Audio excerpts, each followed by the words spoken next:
안녕하십니까 피터팬 여러분, 통찰 음식 성형외과 전문의 김찬우입니다. 반갑습니다. 오늘 주제는 발암물질입니다. 우리가 먹는 음식에서 발암물질이 발견되는 경우가 흔하게 볼 수가 있습니다. 우리가 먹는 물이나 음료수 또는 우리가 마시는 공기, 기체, 무엇을 구울 때 나오는 연기 이런 등등에서 발암물질이 발견되기도 하죠. 또한 자동차, 배기가스, 미세먼지, 미세플라스틱 등 발암물질은 점점 현대 문명에서 많아지고 있는 것이 사실입니다. 근데 우리가 살면서 그래도 나는 암은 걸리지 말아야 되겠다라고 생각을 하면서 발암물질을 피하려고 나름은 논문을 보시는 분도 계시고 신문이나 잡지, 블로그 등에서 발암물질이 아닌 것을 고르려고 나름은 건강을 챙기려고 애를 많이 씁니다. 그런데 어려운 화학용어로 되어 있고 또 어느 것은 들어갔고 어디에 들어갔는지 이런 것을 정확하게 우리가 파악하기가 쉽지 않습니다. 그러면 발암물질이란 것은 도대체 어떤 것이고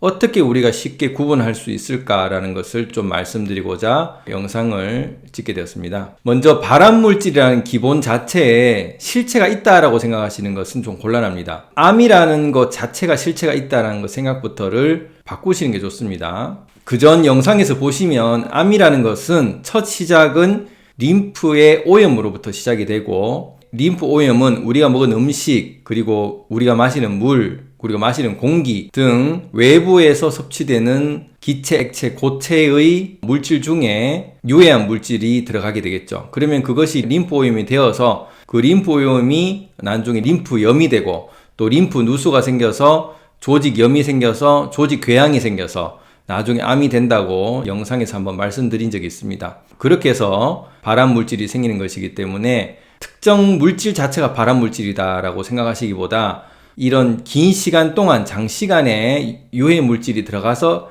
발암이 된다라고 생각하시면 됩니다. 그러면 결국 림프에 오염을 일으키는 물질이 발암물질이 될 수가 있는 것이죠. 그러면 어떻게 우리가 발암물질을 구분할 수 있을까요? 발암물질이란 것은 결국 암을 일으키는 물질이긴 하지만 원인적으로는 림프를 오염시키는 물질이기도 합니다. 그러면 어떤 물질이 발암물질이 될 수가 있는지 설명을 드리면 결국 분해가 되지 않는 물질을 발암물질이라고 생각하시면 좋을 것 같습니다. 우리가 먹은 음식이 식물, 예를 들어서 채소가 가장 소화가 빨리 되죠. 그 말은 분해가 가장 빨리 되기 때문에 그렇습니다. 그런데 우리는 채소, 풀을 먹는다 그러면 너무 빨리 배가 꺼진다고 해서 건기가 없다라고 해서 또 고기를 좋아하는 경우가 많습니다.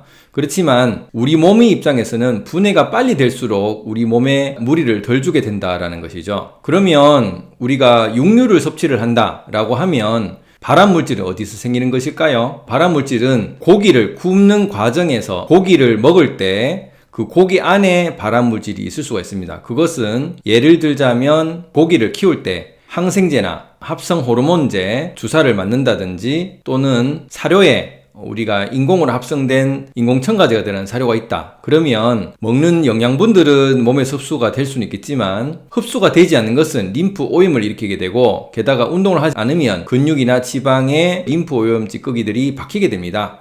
그것을 우리가 생으로 먹든 날것으로 먹든 구워서 먹든 오염 물질을 그대로 먹게 되기 때문에 소나 돼지나 닭에서 분해가 안 된 것은 여전히 인간에게서도 분해가 되지 않고 우리 몸의 근육에, 지방에, 피부에 박히게 되는 것이죠. 그것이 쌓여서 조금 쌓인 것은 만성염증, 많이 쌓인 것은 궤양이나 암으로 발전할 수 있게 된다는 것입니다. 게다가 고기는 우리가 구워서 많이 먹게 됩니다. 굽게 되면 어떤 유기체든 생명체든 그것을 태우게 되면 탄소로 나머지가 남게 됩니다. 그러면 탄소는 최종 당화 독소가 생기게 되고 이 탄소는 마지막 탄소 결합체로 분해가 되지 않기 때문에 이런 검은 흑연 덩어리 같은 검은색의 탄 물질은 더 이상 분해가 되지 않는 것이죠. 왜냐하면 연소하고 남은 재기 때문에 찌꺼기를 먹는 것과 같아서 검은 물질들은 결국은 소화가 되지 않고 분해가 되지 않기 때문에 발암물질 될 수 있다는 것입니다. 합성 화학물질도 마찬가지입니다. 색소 첨가제, 착향제, 그리고 인공 감미료 등의 온갖 인간이 섞은 합성물질이 있습니다. 그 중에서 굉장히 합성이 많이 된 것은 분해가 더더욱 어려울 거고 일부 합성이 좀 적게 된 것은 분해가 그나마 좀 될 수 있는 그 정도에 따라서 따라서 발암 물질이 1군이냐 2군이냐 이렇게 구분이 되는 것입니다. 그만큼 분해가 어려울수록 발암 물질의 정도가 더 세다라고 보시면 되겠죠. 우리가 기체에서도 담배 연기라든지 그리고 또 미세먼지라든지 미세 플라스틱의 먼지 이런 것들은 결국 공기에서 우리가 산소만 마시는 게 아니라 공기 중에 있는 분해 안 되는 물질들이 우리 몸에 들어갔었을 때 그것이 남아서 분해가 되지 않는다. 그럼 우리 몸에 쌓이면 어느 순간에 30년, 40년 되어서 결과적으로 어느 기관에 발암을 일으키게 된다는 것입니다. 그래서 우리가 먹는 음식 중에 발암 물질을 빼고 먹고 싶다라고 생각을 하신다면 합성이 된 것을 찾으시면 됩니다. 결국 합성이 된 것을 제거를 하고 자연에서 난 것만 섭취를 하시면 되죠. 그리고 식물과 동물 중에서는 식물의 분해가 훨씬 빠르기 때문에 그래서 비건들, 채소를 먹는 분들이 훨씬 더 발암이 생기는 확률이 적고